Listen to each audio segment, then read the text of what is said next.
Bien. Eh bien, bonjour à tous. J'ai l'honneur de présider ce jury. Donc, je vais commencer par. Je suis Thierry Château, je suis professeur à l'université Clermont-Auvergne et je vais commencer par présenter un peu les membres du jury, en commençant par les rapporteurs. Donc, on a à gauche, au fond, David Fila, qui est professeur à l'ENSTA Paris. On a ensuite Luc Jolin, qui est professeur à l'ENSTA Bretagne. D'accord. Et le troisième rapporteur est Nicolas Mansart, qui est directeur de recherche au LAS CNRS à Toulouse. On a ensuite trois examinateurs. Le premier qui est Pierre Brice Weber, qui s'excuse et qui est présent à travers la visio. Vous pouvez l'apercevoir sur l'écran là-bas, qui est chargé de recherche à l'INRIA de Grenoble. Donc moi-même, je me suis présenté, et le responsable tutélaire, Youssef Mézoir, qui est professeur à l'Institut Pascal, Clermont-Ferrand. Donc Sébastien, on te donne à peu près 45 minutes pour nous parler de génération de mouvements robotiques complexes et sûrs, mais sûrs, et sûrs. On va essayer. Juste, Pierre Brice, ça t'embête pas si je coupe la caméra pour essayer de sauvegarder un peu de bande passante, si j'y arrive. Pas de problème. Ok. Hop. Bon, je regarde là. Merci, Monsieur le Président. Bonjour à tous. Bienvenue à ma présentation d'HDR sur la génération de mouvements robotiques complexes et sûrs. Déjà, merci à tous d'être venus. Certains m'ont fait la surprise. Et merci notamment aussi au jury d'avoir accepté de rapporter ce travail. Donc je vais commencer la présentation par me présenter avec un petit peu mon CV. Je vais présenter les contextes de ma recherche qui est sur la génération de mouvements pour les robots. Je vais présenter un petit peu tout ce qui est méthode basée modèle pour la génération de mouvements. Ensuite, je vais présenter les travaux un peu plus récents sur le transfert en apprentissage par renforcement, ou reinforcement learning en anglais. Et puis je finirai par un petit projet de recherche pour continuer tout ça. Donc depuis 2013, je suis maître de conférence ici à Clermont-Ferrand, à l'Institut Pascal, dans l'axe ISPR et dans l'équipe MAX. Je suis également rattaché à Polytech Clermont, dans les départements génie physique et génie électrique qui va devenir bientôt système embarqué, énergie électrique et robotique. Dès le début de ma formation, dès le bac, en fait, j'ai essayé d'avoir moi des thématiques assez orientées. Donc j'ai fait un bac STI option électronique, puis après un DUT GE2I, jusqu'au master robotique à Nantes. Et puis ensuite j'ai fait ma thèse à Montpellier sur la planification et la replanification de mouvements sûrs pour les robots humanoïdes. Donc j'ai pu travailler pendant cette thèse sur le robot OP3. Ensuite j'ai fait 2 ans de post-doctorat où j'ai travaillé sur le robot HRP2, notamment pour faire de la génération de mouvements multicontact, donc à Tsukuba au Japon, au JRL. J'ai fait à peu près 10 mois de postdoc à Karlsruhe en Allemagne, où j'ai fait la transposition de mouvements humains vers les robots, notamment détection de contact, des choses comme ça. Ensuite, j'ai refait 1 an de postdoctorat au LIRM, mais ce coup-ci basé à Béziers sur la conception et le contrôle d'un robot hexapode. Et donc, depuis 2013, je suis maître de conf ici. Donc, en tant que maître de conf, j'ai des activités d'enseignement. Donc, je vous ai mis un petit récapitulatif des plupart des cours que je fais. Globalement, c'est de l'automatique, la robotique, de la programmation et un petit peu de projet aussi. Donc, projet, il y a 3 types. Projet de synthèse, c'est la première année d'école d'ingé. À la fin de l'année, on essaie de faire un projet qui regroupe un peu tout. Donc, en général, avec un collègue, on fait une petite course de robot mobile. Ensuite, il y a le projet de fin d'études, qui est 200 heures, où je peux être soit le client, qui donne des projets sur paper, soit juste l'encadrant technique ou le tuteur technique, et le projet vient d'un projet Indus. Et en 4e année, on a mis en place aussi une sous-traitance, notamment avec la mise en place de la méthode Agile. À côté de ça, quasiment depuis le début, j'ai eu plusieurs responsabilités.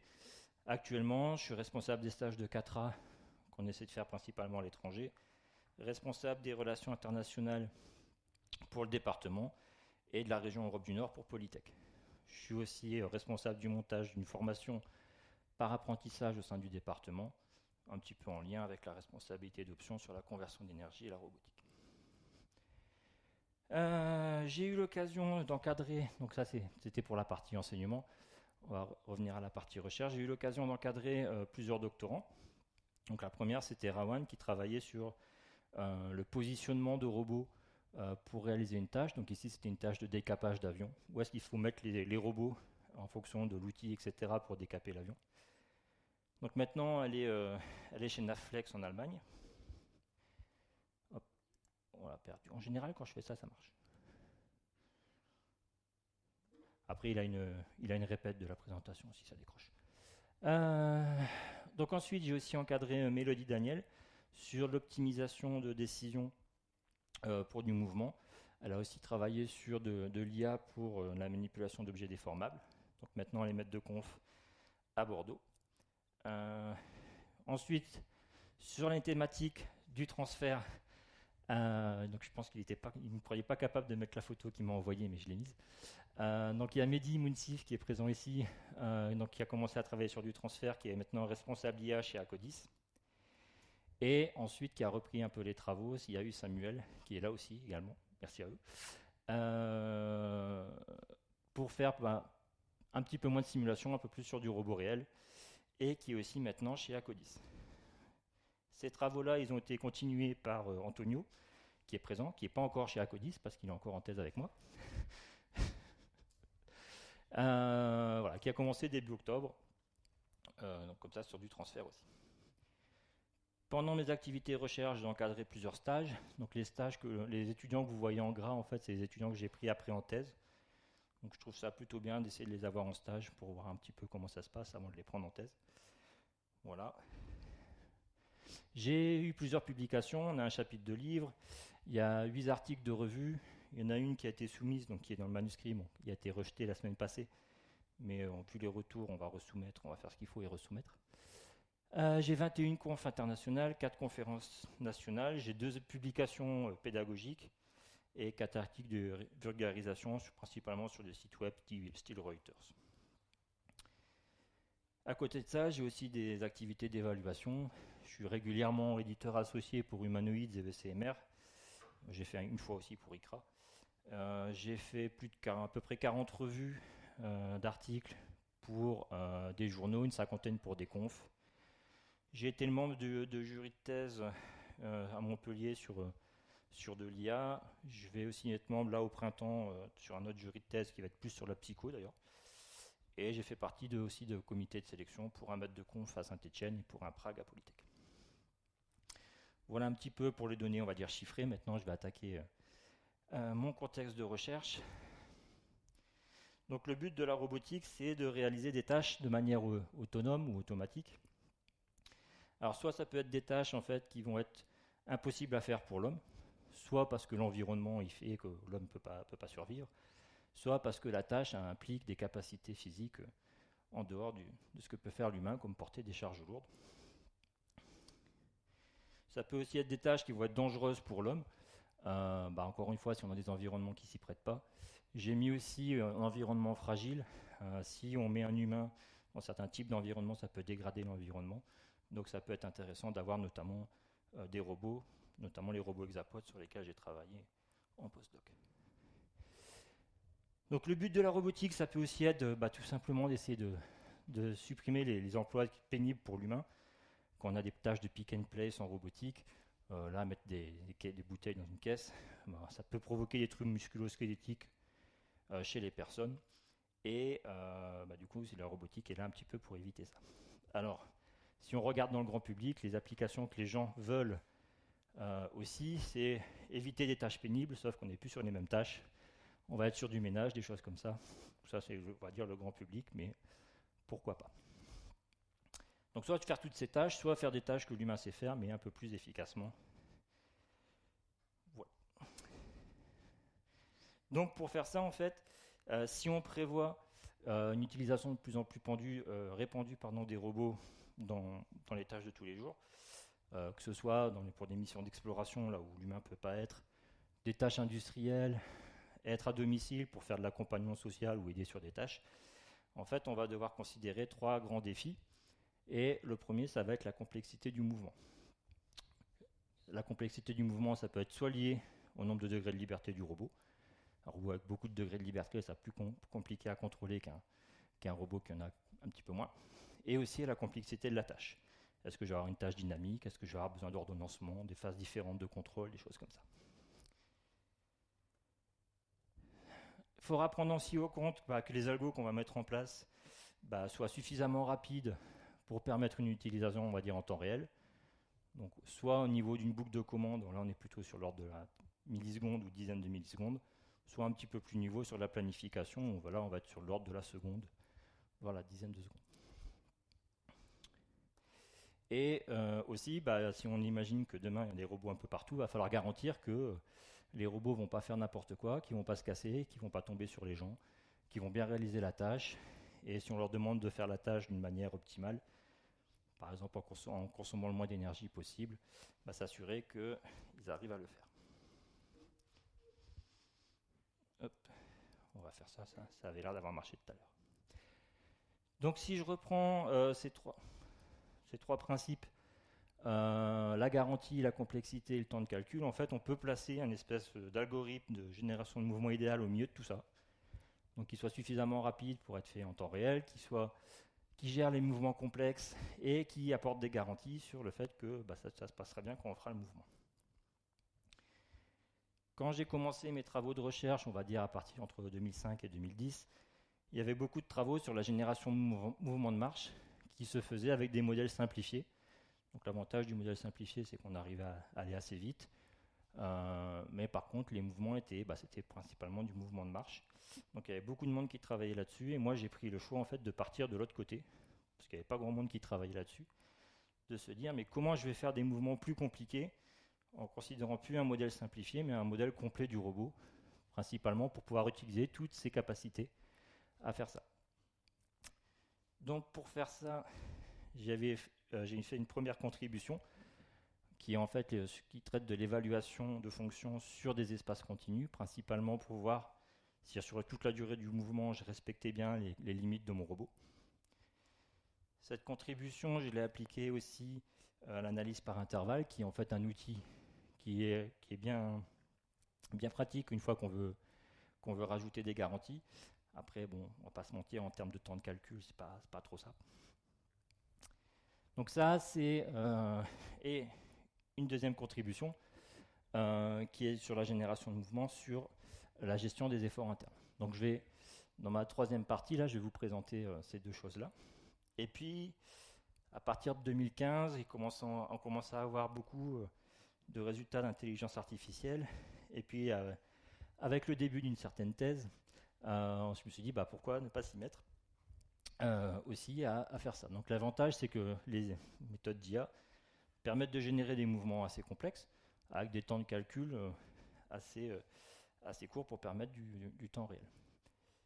J'ai dissocié l'IA en deux parties, la partie utilisation et la partie en fait apprentissage, parce que pour une manip qui va durer 5 secondes, il y a eu beaucoup de temps d'apprentissage, des heures voire des jours, et en fait j'ai décidé, donc dans le cadre des trois thèses là, de travailler un peu sur le transfert de compétences entre robots. Quand un robot a appris à faire une tâche, comment on dit à un autre robot comment faire la même tâche sans qu'il doive tout réapprendre, et ainsi essayer de diminuer un petit peu le temps de calcul. Donc je vais vous présenter maintenant les deux premières contributions sur les méthodes basées modèles. Donc tout d'abord, pour donner un petit peu le contexte, je vais présenter un peu mes différentes expériences que j'ai eues personnellement avec la loi de Murphy. Donc la loi de Murphy qui dit que tout ce qui est susceptible d'aller mal ira mal à un moment. Donc en général, quand je suis sur la route, je respecte les limites, mais je suis à peu près sûr que c'est le jour où je vais dépasser que je vais me prendre une prune, ça c'est sûr. Je sais que quand je fais un postdoc au Japon, il y a des risques de tremblement de terre, j'y vais, je prends tremblement de terre, tsunami et centrale nucléaire. Et en général, pendant les mois d'été, quand on va avoir un feu d'artifice, il y a un risque qui est un pétard qui explose pas et qui retombe sur la tête de quelqu'un, ça va être sur celui de ma compagne. Ça, j'ai pas dit que j'étais poissard tout le temps quand même. C'est pas... Donc si on prend cette loi-là un peu comme vraie et qu'on se dit va y avoir des robots de plus en plus présents avec nous, va falloir un peu apporter des garanties pour vérifier, pour assurer que tout se passera bien et qu'on n'aura pas de problème. Ces garanties, on va essayer de les baser sur des modèles théoriques, avec des hypothèses. Et encore une fois, ce que j'expliquais un peu tout à l'heure, c'est qu'on va essayer d'apporter des garanties sur le respect des contraintes, vérifier qu'on ne va pas casser le robot, qu'on va garder un certain contrôle sur le robot et qu'il ne va pas endommager l'environnement ou l'humain qui pourrait être dedans. Et au niveau notamment de l'optimalité. Donc l'idée que j'ai que j'aime bien pour travailler là-dessus, ça va être de travailler pas sur des valeurs, mais sur des ensembles. Imaginons par exemple en haut, vous avez une population, et puis imaginez que si on a un bonhomme rouge dans la population, il y a un risque que ça se passe mal. Comment on vérifie qu'il y a un bonhomme rouge? Alors la première méthode, on va dire, je vais classer ça en méthode statistique, on va prendre tous les bonhommes un par un, on va regarder s'ils sont rouges. Hop là, pardon. Et s'ils sont tous blancs, c'est pratique. Si on en a 10, on peut le faire. Si on en a des millions, voire des milliards, déjà c'est un peu plus compliqué. On va en choisir quelques-uns au hasard, on va vérifier. Mais imaginez maintenant que ce n'est plus une population discrète, mais un ensemble continu. Il y a des grandes chances quand même qu'on n'arrive pas forcément à détecter tous les problèmes. L'idée des méthodes ensemblistes, c'est plutôt que de prendre les éléments un par un, on va le prendre dans son ensemble. C'est bon, je pensais que ça avait. Et on va tous les passer une fois, on va dire, dans un algo. Et le résultat de l'algo va nous dire il y a un risque qu'il y ait des bonhommes rouges ou pas.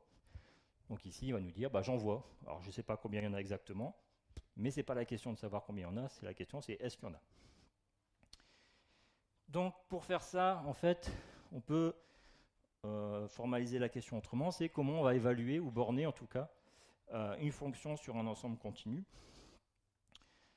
Donc ça, on va pouvoir l'appliquer à la génération de mouvement. Si mon ensemble continu, c'est l'intervalle de temps, la durée du mouvement, on va vérifier qu'à chaque instant, tout se passe bien.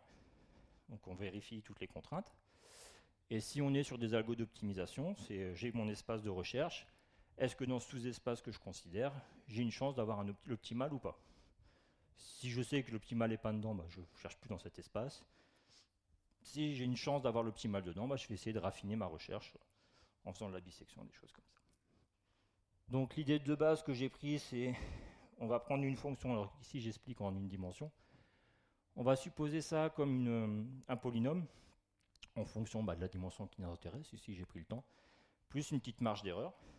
On va supposer qu'on va disposer de fonctions de base, alors, ici, que le polynôme qu'on va avoir, on va pouvoir le reconstituer avec des fonctions de classe BI et ce qu'on a appelé des points de contrôle, PI. Et si on a la propriété que la somme des fonctions de base égale à 1, en fait, on peut tout simplement borner notre fonction f de t en utilisant le min et le max des points de contrôle. J'ai le min et le max des points de contrôle, plus l'erreur, je sais que ma fonction ne va pas dépasser ça. Donc c'est un peu l'idée que j'ai prise. Comment on calcule ça? En fait, dans une matrice, j'ai appelé B, on va mettre les coefficients polynomiaux des fonctions de base. Et en fait, ça va tout simplement être nos coefficients d'approximation ici. On va les multiplier à gauche par notre matrice et ça va nous donner les points de contrôle. Ça en plus, ça se généralise plutôt bien si on est en n dimensions. Donc en n dimensions, on aurait des fonctions de base qui auraient cette tête-là. On aurait des polynômes ici, des coefficients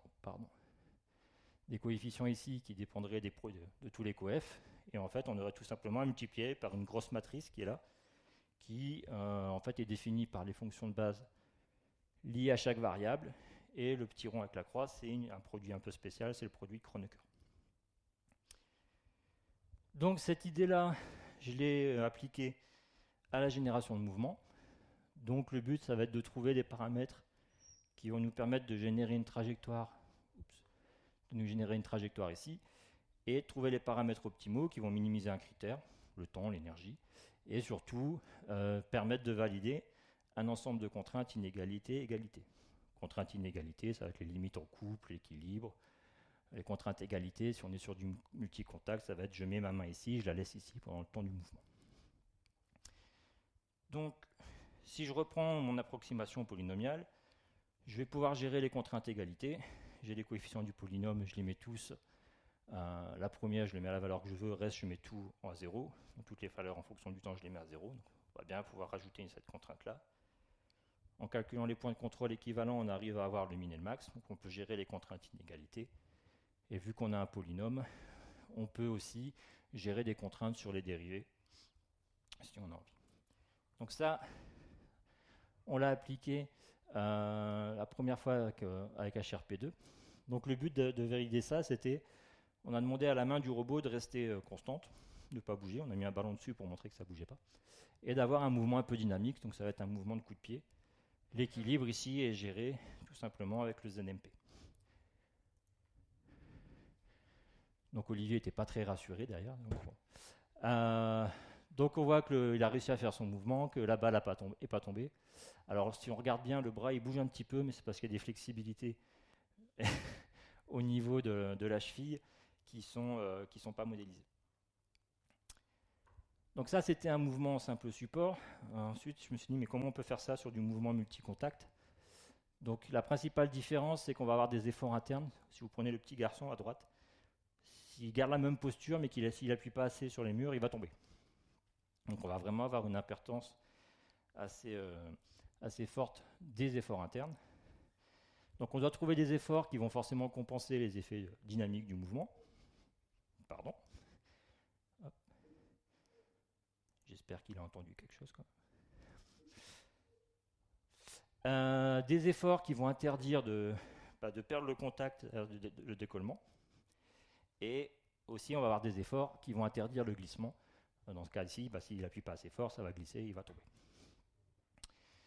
Donc pour faire ça, en fait, on a mis en place une méthode en fait, qui va nous permettre de calculer les efforts de contact en faisant une répartition entre les efforts et en essayant de faire que les efforts soient le plus faisables possible, concrètement qu'ils soient le plus proches de la normale et que ça se répartisse. Donc on a une espèce de pseudo-inverse pondérée, je ne donnerai pas le détail ici.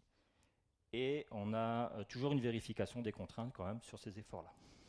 Avec ça, on a pu générer plusieurs mouvements. D'abord, on a refait des mouvements de marche. Donc on a mis un obstacle. Donc là, on va dire, c'est jouer en boucle ouverte, il y a juste le stabilisateur qui permet de compenser les flexibilités. Et à droite, en fait, on a rajouté une contrainte sur la jambe gauche qui dit que l'effort de la jambe gauche ne doit pas dépasser 80% du poids du robot.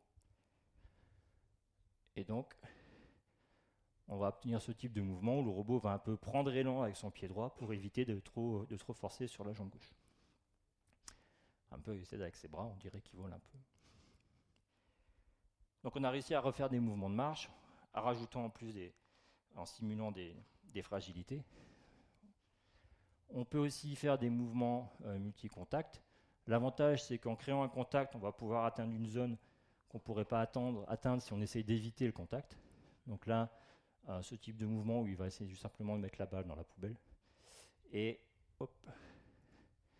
ce type de mouvement où on va avoir une succession de points d'appui pour se déplacer dans un environnement un peu encombré.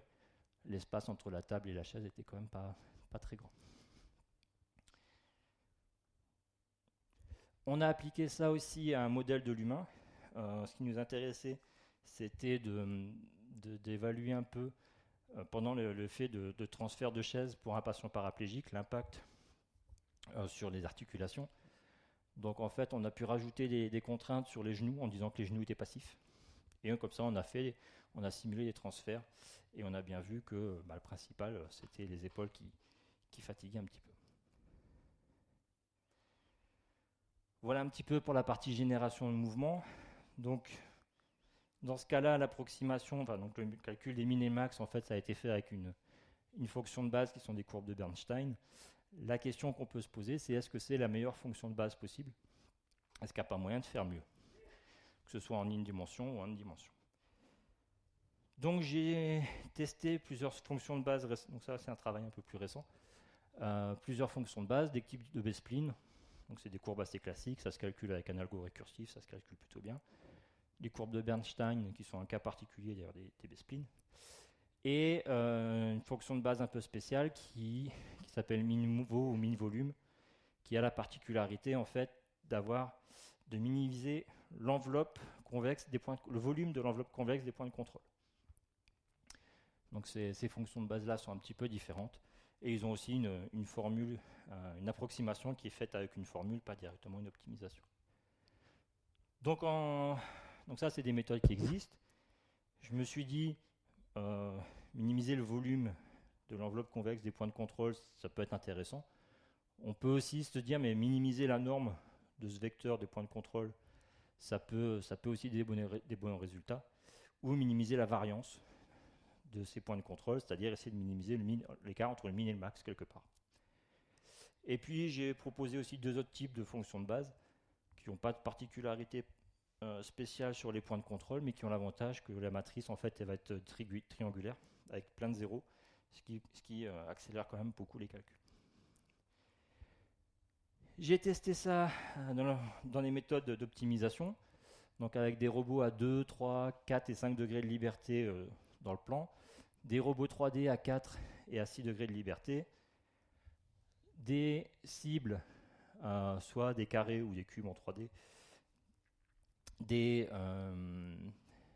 cercles ou des anneaux à différents endroits, en essayant de minimiser la norme du vecteur des variables articulaires ou la norme des couples.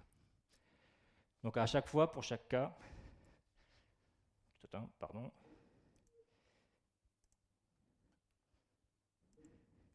pour chaque cas, en gros, ça me donne à peu près 18 problèmes. Et donc, en faisant la moyenne, on va obtenir les résultats suivants. Donc les résultats là sont montrés en fait par rapport à une méthode classique d'analyse par intervalle. Donc on va comparer ça avec une méthode qui estime le min et le max avec les fonctions de base. Donc déjà sur le nombre d'itérations à gauche, on voit que peu importe la méthode, le type de fonction de base, sauf pour les B-splines, on va avoir une diminution du nombre d'itérations, ce qui correspond en fait à dire que quand on fait une approximation du min et max avec ces fonctions de base là, on a une meilleure approximation que si on fait de l'analyse par intervalle classique. Et par contre sur le temps de calcul, on commence à être plus intéressant sur des degrés de liberté un peu plus élevés, principalement parce qu'il y a une petite phase de préparation qui prend un petit peu de temps, qui prend quelques secondes. Et les temps de résolution pour les ordres 2 et 3, c'est autour de la milliseconde, voire du dixième de seconde. Donc c'est pour ça que ça prend beaucoup de temps. Par contre, si vous regardez le cas en 3D avec 6 degrés de liberté, en fait, on a un temps de calcul qui est 10% du temps de calcul initial. Sachant que le temps de calcul dans ce cas-là, c'est de l'ordre de l'heure, voire la journée, voire la semaine. Donc prendre 10% d'une journée pour prendre un calcul, c'est plutôt pas mal. Donc en conclusion sur cette partie-là, au niveau analyse par intervalle, on a montré qu'on avait une diminution du nombre d'itérations. Et dans les cas qui sont vraiment les plus longs, une diminution du temps de calcul. Donc comme je vous ai dit, ces travaux-là ont été soumis. J'ai reçu le résultat la semaine dernière, ils ont été refusés, mais ils seront resoumis. En perspective, ce qu'il y a, c'est que là, actuellement, les points de contrôle servent juste à calculer le min et le max. En fait, ils nous donnent une info aussi sur où pourrait être le min et le max, par exemple. Et donc, on pourrait s'en servir pour faire de la bisection, pour l'orienter, pour la guider un peu. Donc ça peut être intéressant. Et donc là, dans les travaux, l'idée, c'était vraiment de montrer que ça permettait une meilleure évaluation. Et donc, c'était fait sur un simple cœur, en fait. Donc, le but, c'est aussi de paralléliser. Ça peut être sur du multithread, mais ça peut aussi être sur du GPU, parce que les calculs matriciels sont quand même assez lourds. Sur la génération de mouvement, on a vu que cette méthode d'évaluation des extrémas permettait de gérer les contraintes continues, les contraintes de couple ou aussi les contraintes de contact. On a rajouté une petite contribution sur les efforts internes. Donc, globalement, on a obtenu une méthode générique de génération de mouvement. On pouvait faire des algos de marche, on peut faire des algos avec des mouvements multicontacts. Le seul type de mouvement qu'on ne peut pas faire, c'est quand il y a des phases de vol. Le problème, c'est que le temps de calcul il était encore long, voire trop long. On était sur l'ordre de la minute à l'heure, enfin quelques minutes à quelques heures pour les mouvements que vous avez vus avec HRP2. Il y a eu une thèse de Benjamin Chrétien qui a essayé de porter ça sur GPU, mais on n'était pas encore à du temps réel, si je me souviens bien. Pour moi, le principal problème ici, c'est qu'on a un algo d'optimisation qui tourne derrière. qu'en fait, il est de grande dimension, ce problème d'optimisation, et qu'on va avoir des problèmes de convergence et principalement aussi de conditions d'arrêt qui sont liées aux erreurs numériques. Voilà un petit peu pour cette partie, on va dire, modèle. Donc avec les deux contributions que j'ai faites. Donc maintenant, je vais passer à la partie, on va dire, basée apprentissage et avec le transfert. Donc, ces travaux ont été faits principalement dans le cadre de 3 thèses, donc 2 qui sont finies, de Mehdi et de Samuel, et puis celle d'Antonio qui vient juste de commencer. Donc, on a vu que les méthodes analytiques de génération de mouvements, ça marchait. C'est assez facile à transférer. J'ai un modèle de mon robot, j'ai un mouvement. Si je prends un autre robot, si j'ai son modèle, je peux appliquer exactement la même méthode. Le problème, c'est qu'on va avoir des mouvements complexes, longs, avec différentes phases, ça va être un peu plus difficile à gérer. Et à côté de ça, on a les méthodes d'apprentissage, donc notamment celles qui sont basées sur des réseaux de neurones, qui nous permettent de générer des mouvements complexes, avec des phases de contact différents assez nativement. Le problème, c'est le temps de calcul de l'apprentissage et l'énergie que ça coûte. Il y a aussi un petit problème sur les garanties de ces méthodes-là. Donc l'objectif ici de cette partie, ça va être de diminuer, voire de supprimer le temps d'apprentissage pour un robot, quand un robot a déjà appris à faire la tâche. J'ai un robot qui sait déjà faire la tâche, il a pris du temps. Est-ce qu'un deuxième robot doit repasser le même temps, ou est-ce qu'on peut essayer de récupérer de l'info pour s'en servir? Donc cette notion, on va dire, de transfert, elle est assez utilisée en vision. Si vous voulez classifier sur des images des chiens, des chats, etc., vous prenez une base de données, par exemple ImageNet, vous construisez votre réseau, vous l'apprenez, ça vous prend du temps, et les dernières couches, vous allez avoir principalement, on va y arriver, les couches de classification. Bon. Si vous maintenant, c'est d'autres types de données, d'images qui vous intéressent, vous prenez principalement la partie centrale du réseau et vous allez tout simplement faire l'apprentissage sur les dernières couches. Et on a quand même des résultats assez rapides, on gagne pas mal de temps. L'avantage aussi, c'est que si l'image qu'on a n'est pas la bonne taille ou pas le bon format, c'est assez facile de resizer une image. Alors je sais qu'il y a des experts en vision, de mon point de vue, c'est assez facile de resizer une image. C'est un petit peu plus compliqué quand on va devoir gérer des robots. Donc quand on a des robots, imaginez 3 robots qui doivent faire la même chose sur la même ligne de montage, donc 3 robots différents. Encore une fois, la question, ça va être comment faire pour qu'il y en ait un qui apprenne et qui balance aux autres. Pour ça, on va devoir gérer des robots qui peuvent être mécaniquement différents, c'est-à-dire avec des longueurs de segments différents, mais aussi avec des articulations qui ne vont pas forcément être dans le même sens. Une rotation suivant X, dans l'autre, ça va être une rotation sur l'autre sens, etc. Et aussi des robots qui vont avoir un nombre de degrés de liberté différents. Un robot à 5 degrés de liberté, quand il a appris à faire son taf, comment il le donne à un robot à 7 ou 8, et inversement. Donc ça, c'est la thématique, plus précisément du transfert, c'est du cross-embodiment. Le transfert au sens large inclut aussi tout ce qui est sim to réel, mais aussi, j'ai appris à faire une tâche avec un robot, comment le même robot, j'arrive à récupérer ça pour lui apprendre à faire une autre tâche.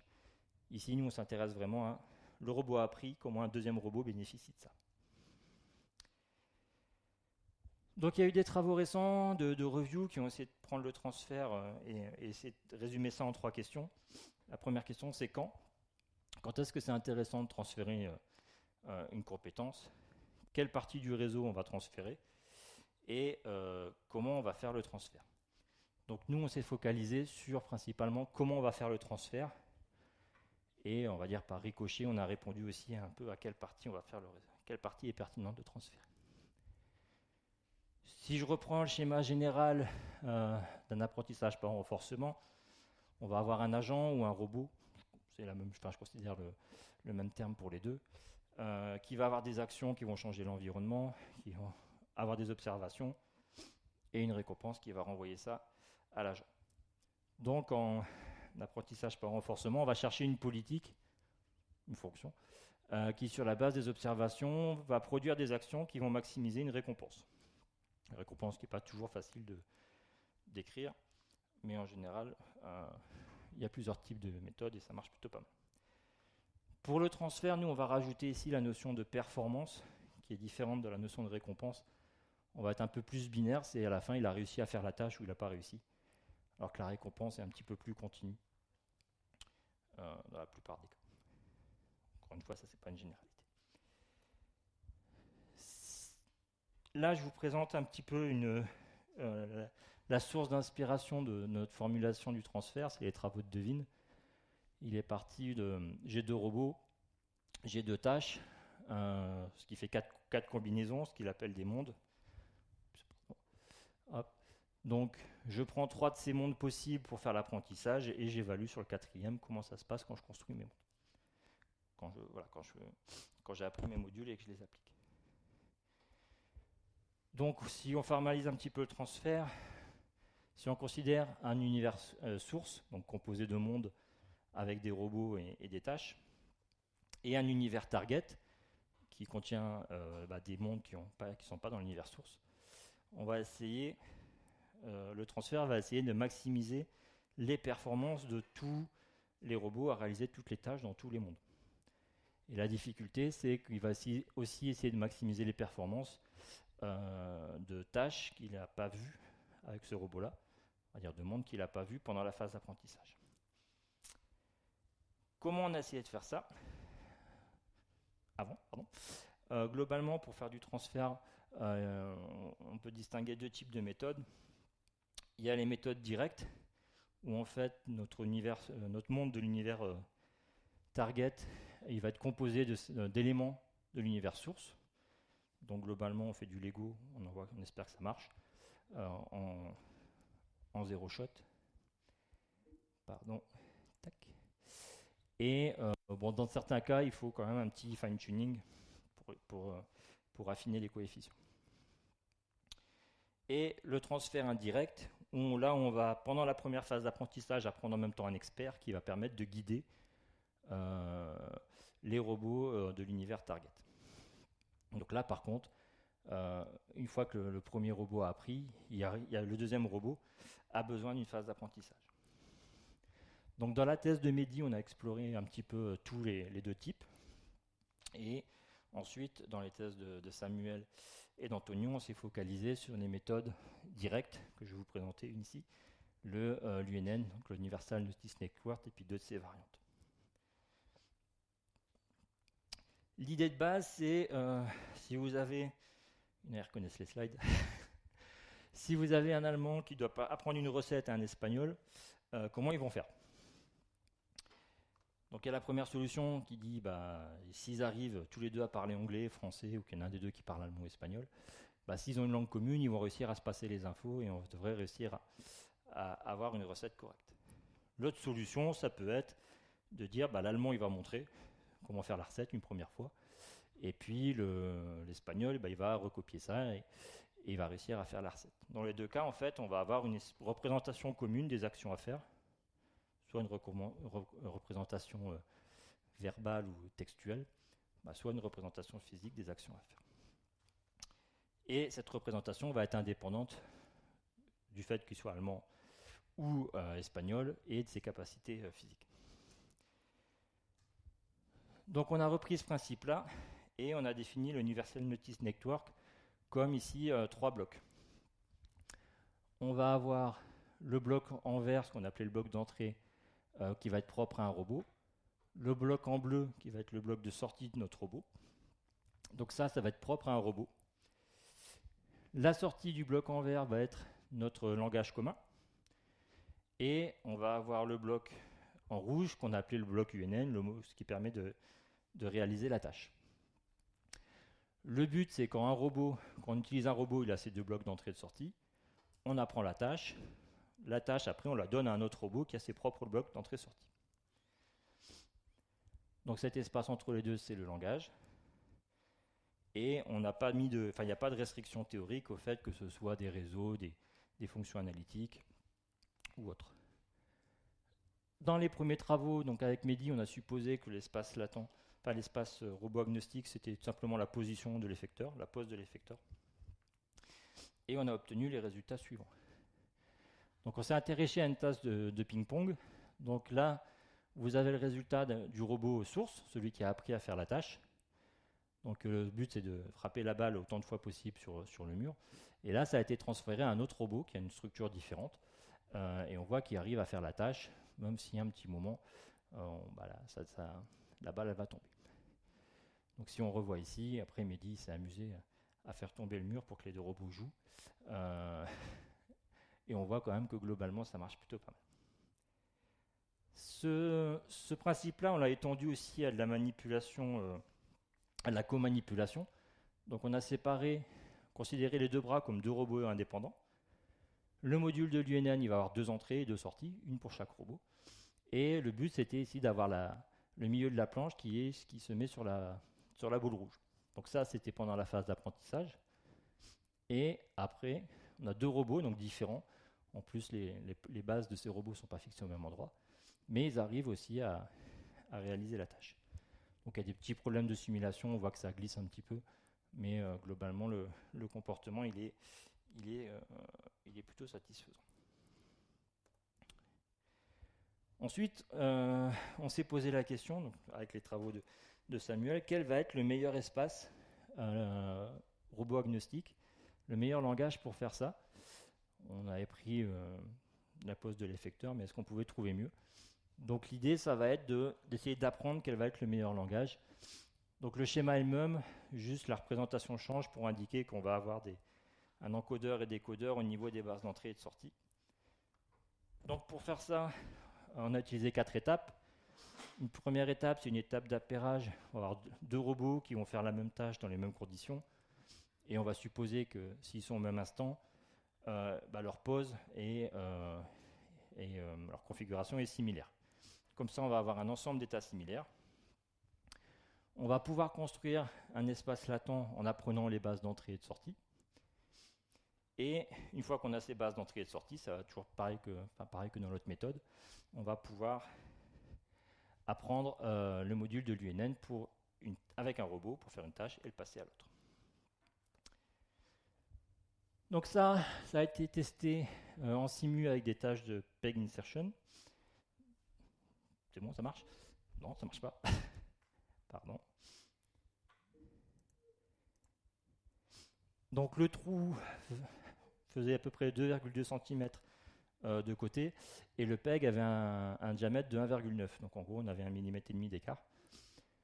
Donc celui de gauche, la tâche a été apprise avec un robot Panda et transférée à un robot Brachio, et celui de droite, c'est toujours le même apprentissage qui a été transféré à l'UR10. Donc on voit que le robot Brachio s'en sort plutôt pas mal. Par contre, on voit que l'UR10, de temps en temps, il n'arrive pas à réaliser la tâche. Donc il y a des chances qu'on ait besoin un petit peu de refaire un petit peu d'apprentissage, de fine-tuning là-dessus. Si on regarde un petit peu les chiffres, donc là c'est des chiffres de performance en pourcentage. Donc à gauche, vous avez les robots sur lesquels on a appris. À droite, en haut, vous avez les robots sur lesquels on a été transféré. Donc la diagonale, il n'y a pas de transfert en fait. Donc on voit que le premier chiffre qui est là, hop là, c'est le transfert en gyroshot. Et le deuxième chiffre qui est à côté, c'est après un petit peu de fine-tuning. Donc on voit qu'on perd un peu de performance. On va passer de 100% à 95% et dans le pire des cas 82%.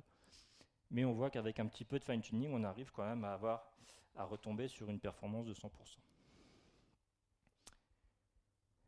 Ça a été testé sur des robots réels. Donc la position du trou a été obtenue par motion capture. Une fois qu'on l'a obtenue, elle est figée, on va dire, pendant la manip. Et on a réussi à faire ça. Là, on a eu la chance quand même que les modèles qu'on disposait des robots pour faire l'apprentissage étaient assez proches des modèles réels. Et donc, on voit quand même que le robot, il arrive plutôt bien à faire la tâche. Dans celui de gauche, l'UNN avait été appris un Brachio et transféré au Panda. Et dans celui de droite, il a été appris avec un Panda appris avec un Panda, oui, et transféré en UR10. Donc tout ça, c'était des manips, on va dire, un petit peu en boucle ouverte. On savait où était le trou, on lançait la manip. Ça pourrait être intéressant de regarder des manips un peu en boucle fermée qui va permettre notamment l'adaptation à ce qui se passe en temps réel. Le problème, c'est que pour faire ça, en fait, il faut apprendre à gérer les retards. Donc, on a repris un petit peu l'UNN.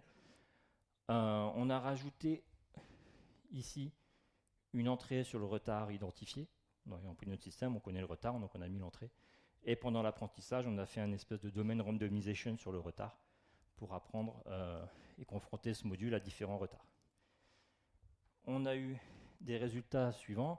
Donc là, on a pris une tâche plus simple avec 3 degrés de liberté, puis après un robot à 2. Une tâche d'asservissement en position d'une bille sur un rail. Donc la bille, elle est en vert. La cible à atteindre est en bleu. En haut, on a les méthodes où on est un petit peu au courant du retard, et en bas, non.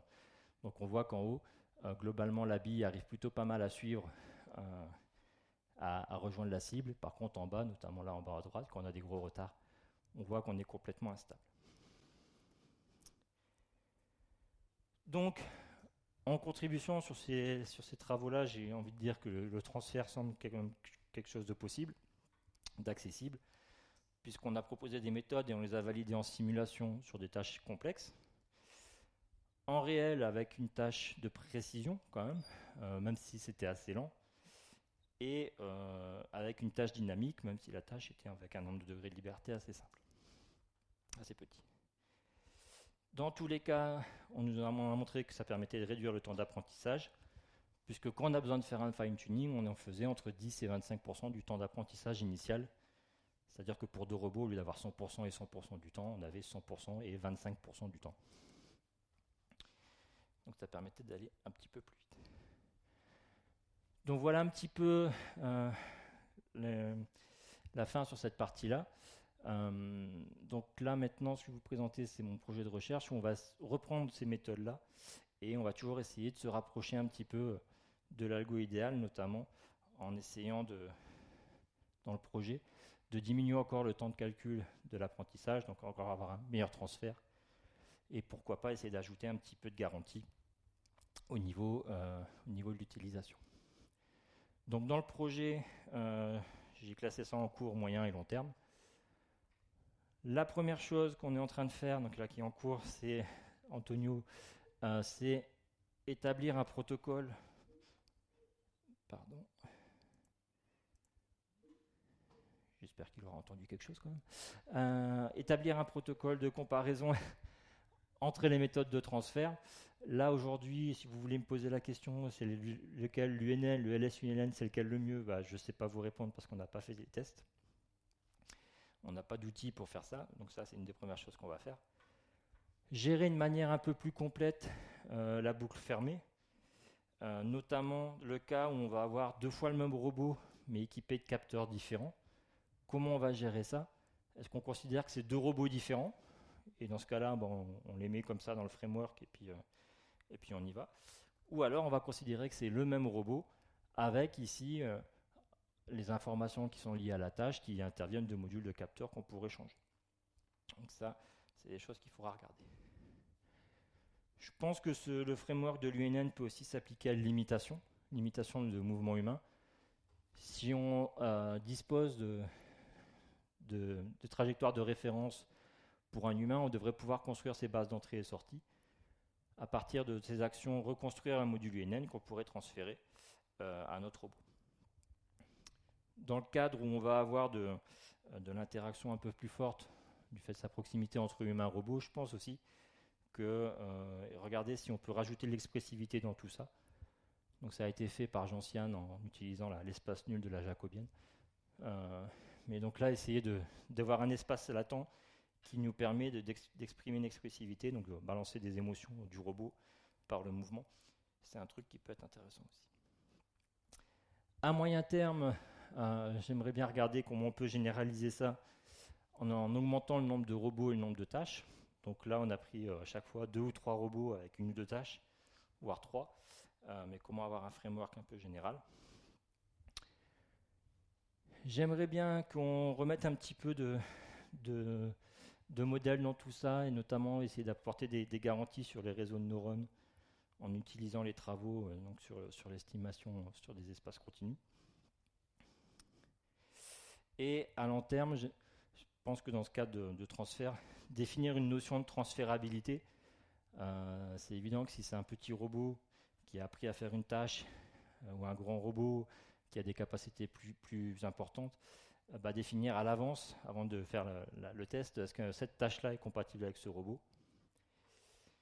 Et la dernière, c'est un peu, on va dire, un gros défaut que je trouvais notamment au début sur l'IA. On disait l'IA, ça copie le cerveau humain, on va s'en servir, on va comprendre enfin comment fonctionne le cerveau humain. C'est l'image que j'avais au début de l'IA. C'est ce que j'ai appelé faire un peu de rétro-learning, c'est-à-dire une fois qu'on a notre réseau, essayer de trouver quelle loi permettrait de faire la même chose et essayer de comprendre ça, donc retrouver une loi basée modèle là-dessus. J'espère que je n'ai pas trop dépassé. Je vous remercie pour votre attention et je suppose que vous aurez plein de questions.